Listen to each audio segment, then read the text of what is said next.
Olá, seja bem-vindo a mais um episódio do Mosca Branca Dev. Hoje, mais uma vez, vamos dar continuidade aos assuntos anteriores que nós estávamos vendo. Hoje nós vamos falar de estruturas de repetição. Então, no caso, hoje nós vamos falar do laço for. Laço for. E o que seria a estrutura de repetição do laço for? E o que seria, na verdade, uma estrutura de repetição? Bom, as estruturas de repetição elas são usadas para o processamento de dados.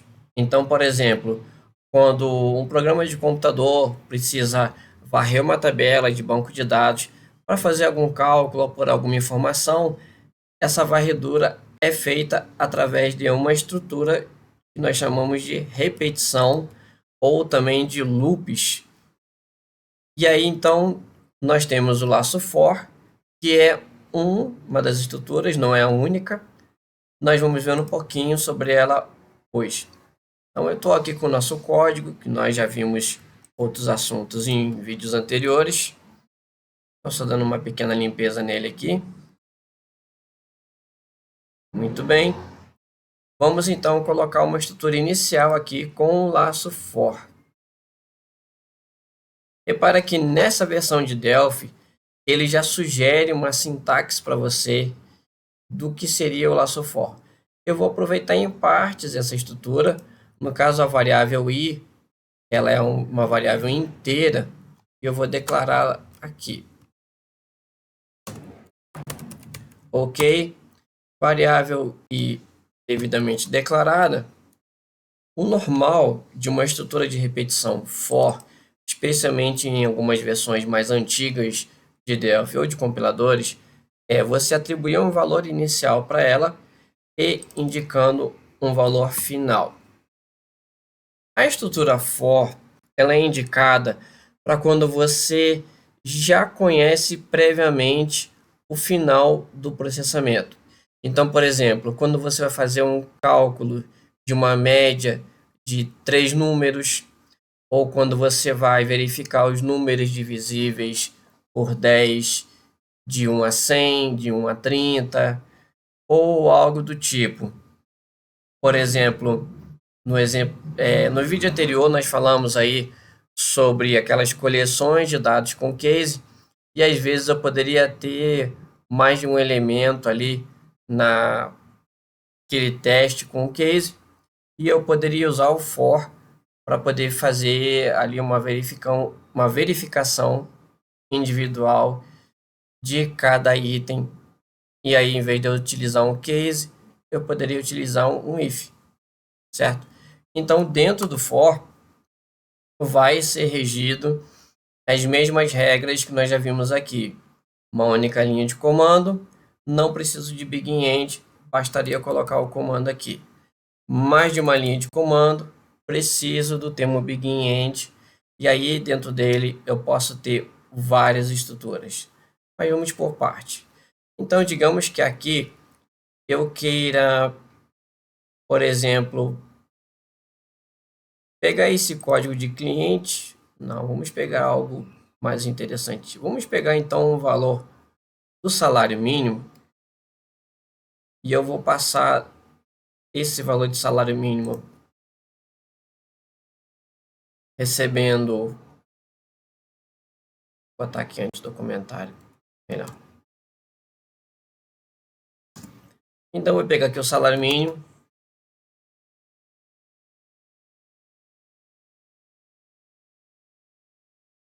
E vou atribuir o valor de 2.000 para ele.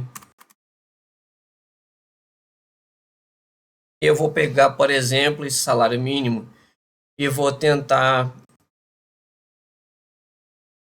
dividir esse valor para 5 pessoas. A conta é meio óbvia, mas é só para a gente poder trabalhar aqui esse raciocínio. Então, eu vou executar aí de 1 a 5, tá?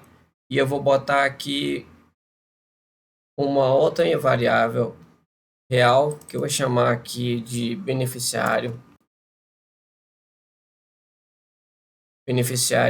1, 2, 3, 4, 5.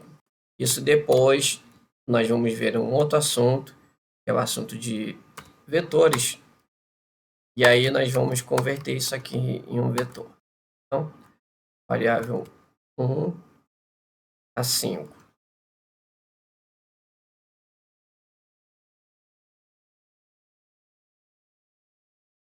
Colocar as vírgulas. Muito bem. E aí eu vou fazer o seguinte. Eu vou pegar o beneficiário 1, depois o 2, depois o 3, depois o 4, depois o 5. E aí vamos utilizar o quê? Podemos utilizar o case aqui dentro. Então, case e off. Quando o i for igual a 5, perdão, for igual a 1, que é a primeira posição, então o beneficiário 1 vai receber 2.000 dividido por 5. E aí, com isso, vamos replicar essa estrutura inicial aqui.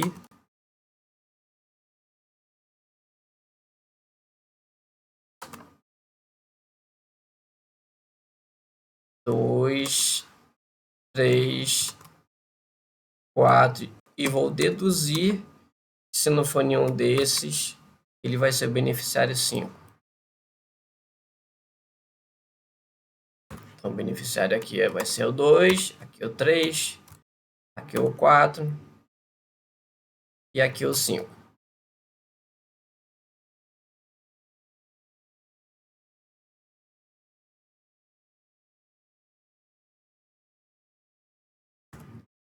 E aí eu vou dizer que o beneficiário 1 vai receber 2.000 dividido por 5. O beneficiário 2 vai ser esse valor dividido por 2. O 3 vai ser esse valor vezes 2. O beneficiário 4 vai ser apenas esse valor. E o beneficiário 5 vai ser esse valor menos 5. Então, eu criei uma regra de negócio aqui e vou manipular o valor que eu desejo para cada um desses beneficiários. Como são beneficiários, eu vou botar mais 5 aqui. Digamos que isso possa ser algum tipo de comissão, vamos dizer assim, tá? Então, eu vou botar aqui mais 3. Ok? Então, eu vou pegar esse valor aqui. Vou só colocar aqui para poder ser coerente, já que eu inicializei lá o salário mínimo com 2.000, né? Então, cada beneficiário vai receber um valor, vamos dizer assim, que seria uma espécie de valor de comissão, tá? Então, além do salário que ele vai receber também esse valor de comissão. Então, digamos que aqui eu estivesse definindo primeiro a comissão de cada um deles, para depois atribuir o valor do salário. Okay? Então, por isso que eu não teria um incremento aqui, nada disso. E aí, o que vai acontecer? Essa estrutura for, ela vai percorrer um contador de 1 a 5, e aí eu posso ter o cálculo de acordo com a posição, vai ser aí um valor que vai ser calculado. Eu posso também, repara que eu utilizei um case dentro do for. Poderia botar aqui um begin-end, como eu comentei. E aí aqui eu poderia fazer a atribuição do salário mínimo desses beneficiários. Para fazer sentido o que eu comentei sobre o begin-end, né? Ele iria receber ele mais 2.000, que seria o salário, ou melhor dizendo, mais o salário mínimo. Pronto, fica coerente. E aí eu teria isso aqui 5 vezes.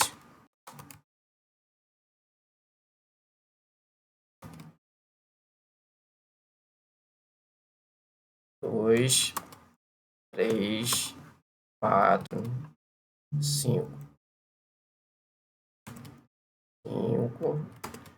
4, 3, 2 e 1.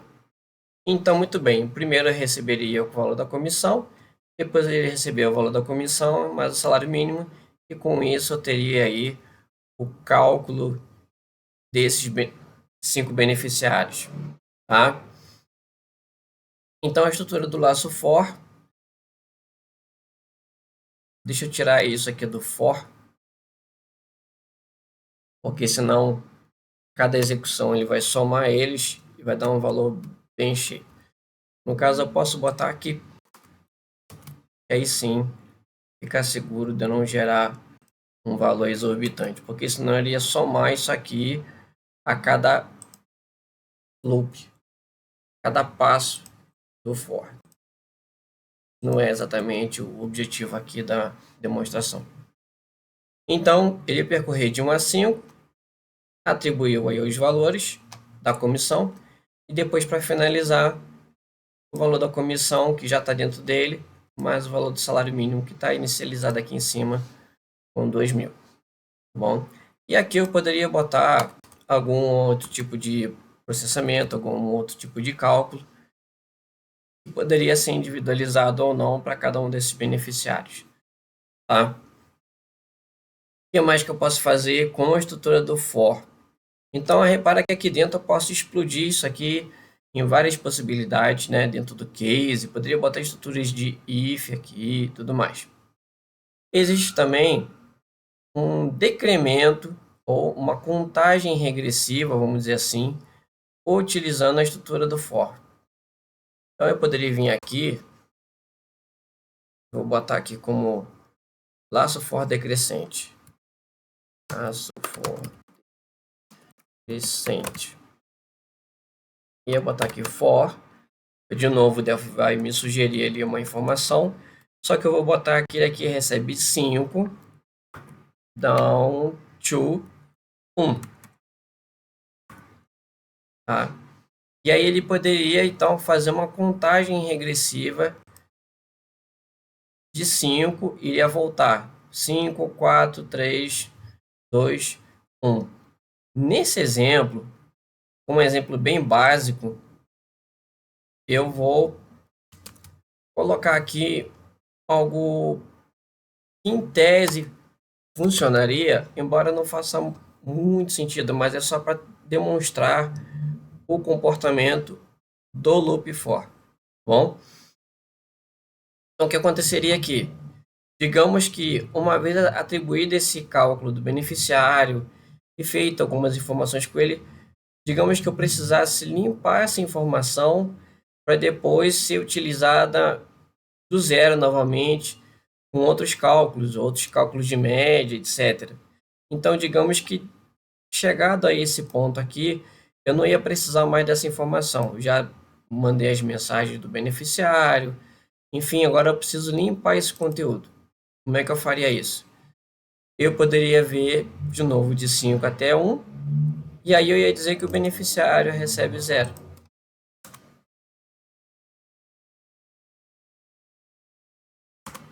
Não, cada beneficiário iria receber 0 em cada posição do loop.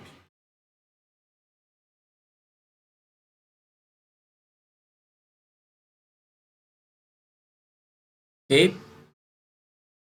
Então, com isso, a cada posição do loop, ele primeiro iria identificar a posição 5, 0, depois a posição 4 e assim por diante. Vamos ver isso funcionando? Vou botar um breakpoint aqui, vou colocar para rodar. Vou clicar aqui no nosso botão 1 e vamos utilizar alguns recursos do Delphi de debug. Eu vou apertar aqui em cima da variável salário mínimo, vou apertar o...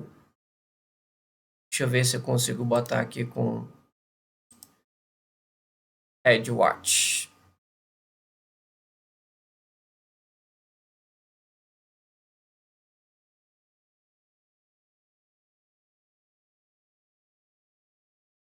Vamos lá, Debug, Add Watch to Cursor. Beleza. É isso aqui. É isso aqui. Eu vou tentar puxar essa lista aqui para baixo, ficar mais amigável. Isso aqui eu não preciso. Muito bem. Então, repara que eu tenho o salário mínimo inicialmente inicializada com um nicho de informação. Vou pegar a nossa variável I. Também vou adicionar o watch dela. E vou adicionar aqui o beneficiário. Mesma coisa. Vamos fazer isso para todos os beneficiários.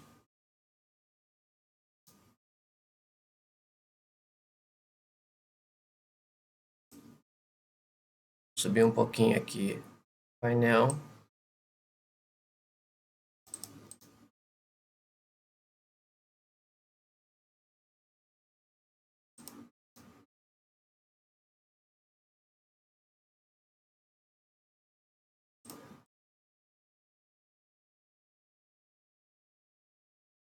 Ok. Temos todas as variáveis agora no nosso ambiente de debug. Então eu vou devagarzinho agora para poder a gente acompanhar a evolução, tá? Então eu vou clicar aqui, Step Over. Aí repara que o nosso salário mínimo agora está com um valor aqui de 2.000. As demais variáveis estão com valores aleatórios, tá? Daí a importância de se inicializar uma variável antes de você trabalhar com ela. E agora a nossa variável I, que está com esse valor aqui, ela também vai ser inicializada. Dei o Step Over. Nossa variável I agora está na posição 1, valor 1. Agora vamos fazer o cálculo do primeiro beneficiário. Ó, vou avançar mais um. E aí o que aconteceu? O Delphi pegou então o cálculo do salário mínimo, que é 2.000, dividiu por 5, tá? E aí deu 400. Pegou essa informação e colocou no beneficiário 1. Continuando o nosso loop, ele vai voltar lá para cima. O I vai assumir uma outra posição, ó, repara, 2. O nosso case vai testar o valor do I, vai jogar para a posição 2, vai fazer o cálculo dividido por 2. 1.000. 2.000 dividido por 2, 1.000. E assim por diante. Vai executar mais uma vez. Agora repara o I na posição 3. Vai fazer o cálculo do salário mínimo vezes 2, 4.000. Mais uma vez o loop. Agora o I é igual a 4. Vai fazer o valor do salário mínimo mais 3. E agora, por último, mais uma vez, ele vai pegar essa informação agora na posição 5. Então, o case vai olhar, vai ver que não enquadra nenhuma das posições prévias e vai bater o quê? No else. Pronto. Fez o cálculo aqui. Acabou o nosso loop.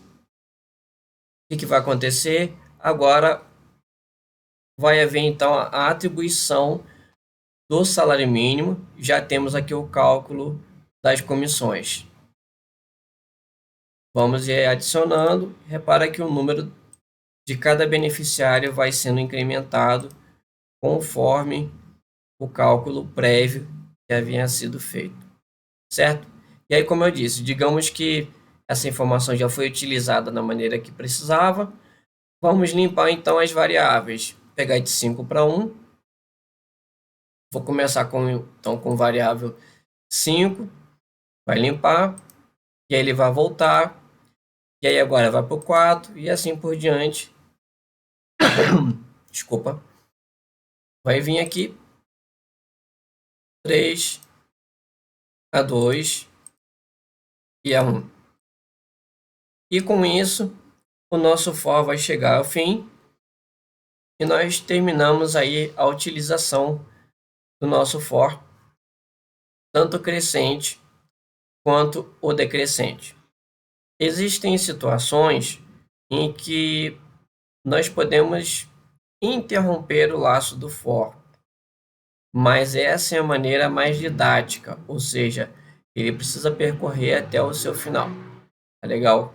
Eu vou dar um stop aqui na execução e eu vou te mostrar um caso em que, por exemplo, eu deveria interromper essa execução. Digamos que eu vou estipular aqui um valor de comissão inicial, tá? Então, vou criar aqui uma variável, não vai reaproveitar ela. Então, vou botar agora de comissão. Vou botar como fórmula, comissão, ou diferencial, comissão, melhor. E esse diferencial, ele vai ser um denominador das divisões. Então, eu deveria começar ele sempre com 1. Mas digamos que por um descuido do desenvolvedor, esse valor ficou 0. E a gente sabe que não pode haver uma divisão por 0, certo? E se houver uma divisão por 0, o que vai acontecer, na verdade, é um estouro no cálculo. E aí o que iria acontecer? Isso iria quebrar o sistema. Então aqui no nosso loop for, eu poderia fazer um if testando se o diferencial da nossa comissão, se ele está zerado. E aí se tivesse, eu teria um comando chamado break. Do contrário, else, ia ter um continue.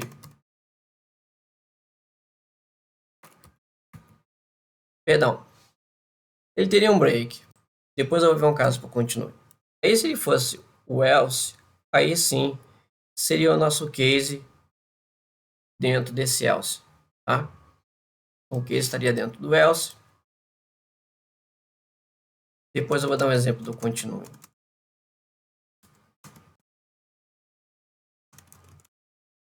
Ok. Então o que vai acontecer aqui? Se a nossa comissão for igual a 0, dá um break e interrompe o laço do sistema. Agora eu vou testar com 1. Se o diferencial da comissão for igual a 1, não faz sentido fazer cálculo nenhum, porque em tese o salário do beneficiário não seria alterado. Então eu vou mandar ele seguir em frente. Vou mandar ele seguir em frente para que ele possa seguir até o final do loop e com isso interromper a execução do sistema. Tá? Não tem esse else aqui. Vamos ver então como vai se comportar a estrutura do Delphi trabalhando com esse cenário. Eu vou começar com um teste, de fato, tendo o diferencial da comissão como 0. Vamos lá.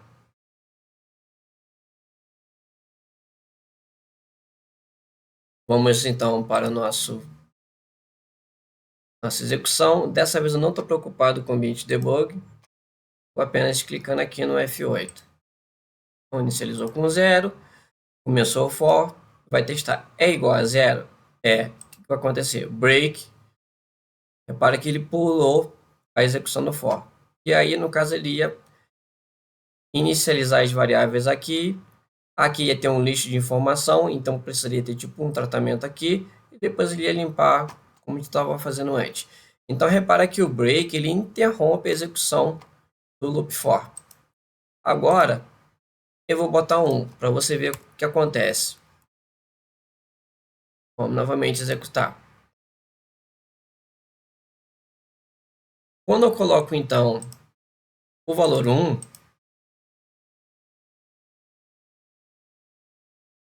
ele vai verificar, é igual a 0? Não. Vai para o else. É igual a 1? É. Continue. Então, ele não executou a informação aqui. Tá?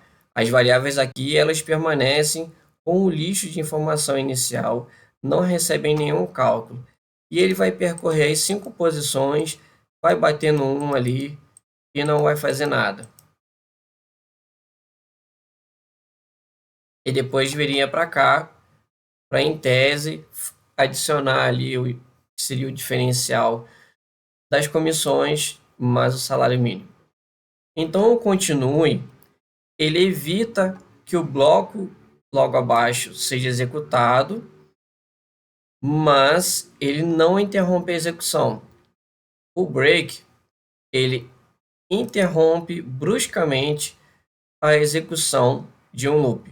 No caso aqui, o loop for, se tivesse de 1 a 100 e ele tivesse uma condição que na execução 10 fosse satisfeita, ele iria quebrar a execução imediatamente. E aí eu vou fazer uma observação importante em relação a isso.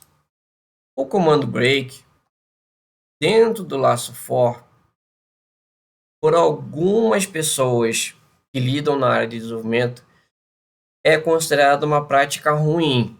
Por quê? Porque se você está num laço for, significa que você já conhece previamente o final dessa execução. Eu sei que esse loop for vai terminar na quinta posição, certo? Vai terminar aí na execução número 5 e acabou. Então, se eu já sei disso, eu não tenho que fazer um teste booleano para saber se eu teria que interromper ele antes, ok? Essa construção aqui é válida no Pascal, é válida no Delphi, porém, isso não condiz com essa filosofia aqui de começo e fim pré-determinados. Outra questão, o continue, ele até pode ser utilizado de acordo com a realidade. Eu poderia, por exemplo, ter um else aqui para esse if, atribuindo um valor de comissão, por exemplo, inicial. Então, se ele é igual a 1, o que eu poderia dizer para ele? Ó, vá para o laço seguinte, ou não. Eu poderia chegar para ele, em vez do continue, eu chegar para ele e dizer, ó, então, na verdade, você tem que receber você mais um, ou simplesmente colocar o valor 2, tá? E aí vai embora. Porque a partir daqui, ele atribuiu o valor 2, como eu não tenho mais o continue, o diferencial de comissão que foi atribuído aqui, no caso, o valor 2, ele iria seguir aqui a linha e seria colocado como referência aqui para cada uma das situações, tá? Isso aqui só iria ser atribuído uma vez, porque uma vez ele recebendo o valor 2, não iria entrar mais aqui. Então, o continue, ele dependendo do cenário pode ser utilizado, mas você pode repensar ele para poder contemplar o fluxo de informação que precisa ser tratado mais embaixo. O break é uma interrupção bruta, vamos dizer assim, da execução. Ambos, tanto o break quanto o continue, podem ser utilizados no for crescente ou decrescente. Tá legal? No próximo vídeo, eu vou gravar mais um exemplo do laço for, só que trabalhando com vetores, que foi um tipo de variável que eu não mexi ainda, coloquei apenas as variáveis com os tipos comuns, vamos dizer assim, tipos primitivos. Tá legal? Eu vou fazer isso para o vídeo de hoje não ficar muito longo. Então, eu espero que vocês tenham gostado dessa explicação inicial aí do laço for, seja ele crescente ou decrescente. Nos ajude aí se inscrevendo no canal, ative o sininho. nos ajude aí a crescer, tá legal? Muito obrigado pela sua audiência, um grande abraço e fique com Deus.